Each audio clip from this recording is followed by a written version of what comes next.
So, what if you could actually get paid to share your culture in the United States?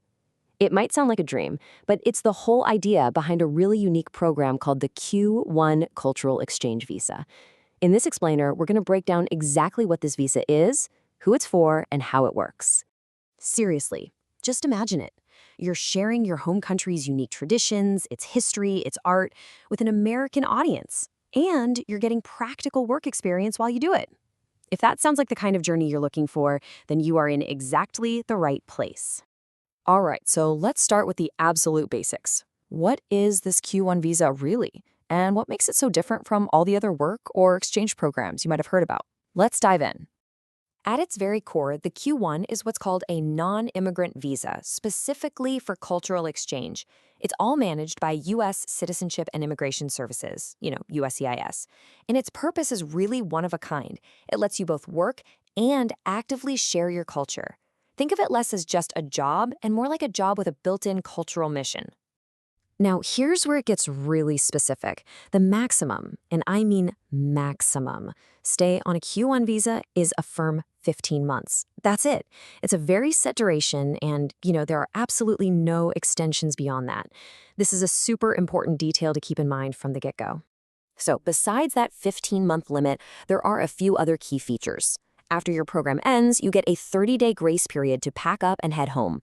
And hey, if you loved it and want to do it again, you have to live outside the U.S. for 1 full year before you can reapply. Your family, they can come with you on a Q3 visa, but they won't be able to work. Now, here's some good news. Unlike a lot of other visas, there's no annual cap on how many Q1s they give out. Okay, so the opportunity sounds pretty cool, right? But who is this actually for? Well, the requirements are pretty specific, not just for you, the applicant, but also for the U.S. employer who's going to sponsor you. Let's break that down. So for you, what does it take to qualify? Well, first off, you've got to be at least 18. You need to have the skills for the actual job or training you'll be doing. And of course, you need to be able to talk about your culture effectively in English. But here's the big one. You have to prove that you plan to go back home afterward. This is not an immigration visa. It's a temporary exchange. And they'll want to see that you have strong ties to your home country. And the rules for your U.S. sponsor are just as strict, if not stricter. They can't just be any old company. They have to run an established, honest-to-goodness cultural exchange program where sharing culture is the main event, not just some afterthought. And that program has to be accessible to the American public. That's why you often see sponsors like museums, cultural centers, or maybe even pavilions at big international festivals. So, you found a sponsor, and it's a perfect match. Fantastic! What happens next? Let's walk through the whole application journey, step by step, so you know what to expect. Okay, so it all kicks off with you finding that perfect sponsor. After that, your employer really takes the lead. They're the ones who file the I-129 petition with USCIS. Once that gets the green light, the ball's back in your court. You'll fill out the online DS-160 form, pay the fee, and then go to a visa interview at a U.S. embassy or consulate.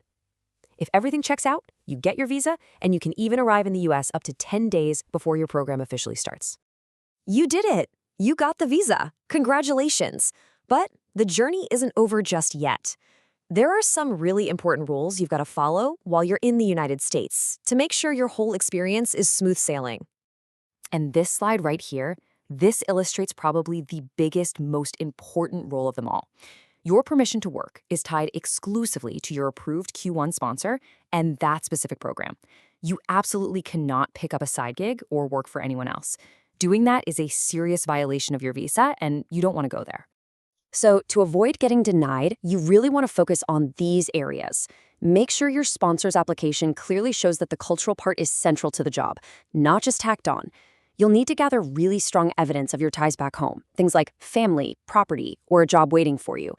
And this is a critical one. Never, ever start working before you have that approved visa in your hands. Now, you might be listening to all of this and thinking, hey, this sounds an awful lot like the J1 visa. And you know what? That's a super common point of confusion, but they are actually fundamentally different. So let's put them side by side and see what's what. Okay, the differences here are really, really important. The Q1 is handled by USCIS, the Domestic Immigration Agency. The J1, on the other hand, is a Department of State program, which is often more focused on things like diplomacy and education. But the biggest difference for you, the applicant, is often that 2-year home rule. A lot of J1 holders have to go back to their home country for 2 full years before they can apply for certain other U.S. visas. The Q1 doesn't have that rule, which is a huge advantage.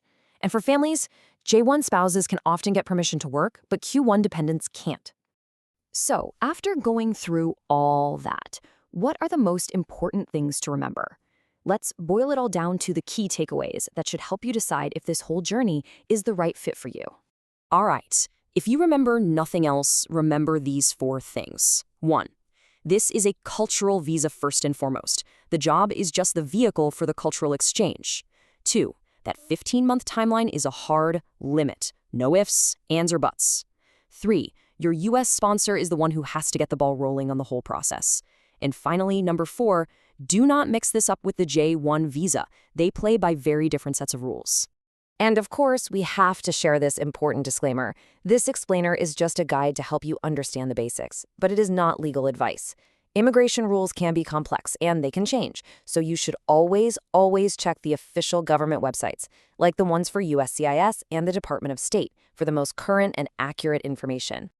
So after getting the whole picture, the final question really is for you. Does this unique blend of work, culture sharing, and a very strict timeline, does that line up with your personal and professional goals? Is this cultural journey your next great adventure?